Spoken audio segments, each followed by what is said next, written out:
What happened to the tribes of Benjamin and Levi? All right, through spits and spurts, they leave Israel anytime between 597 BC and 70 AD. Now, after 70 AD, they end up in Germany. But after 597, they actually end up down here. So in 597, there's a return from Babylon. Some of them did not go back to Israel. Some of them, like Benjamin and Levi, because they're a mix, and some Judah, end up in places like Armenia, Lebanon, Mediterranean, Greece, areas like that. Benjamin and Levi end up in Germany and blending in with Manasseh. And that happens after 70 AD. So in 70 AD, we're adding a little bit more Benjamin and a little bit more Levi in Italy. And then they get scattered. Judah ends up in Spain, and then Benjamin and Levi, in a mix thereof, would end up in Germany.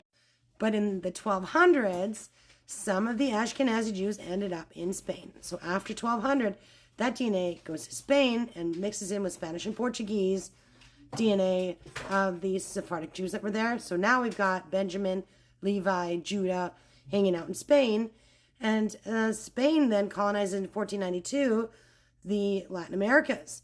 So you see Spanish colonization and Portuguese colonization. So now in those areas, we've got the Sephardic Jew, which is going to be Judah, and it shows in those people's DNA the Ashkenazi as well. And that's where you get the mix. And it happened in Spain after the 1200s. So by the Middle Ages, this is where we've scattered 7 of the tribes. And remember that this isn't even showing the other areas that they colonized, which I'm going to get into in later videos. But are you seeing it yet? And y'all got descent from these places. So now do you see how everybody's got a little bit of Israelite in them?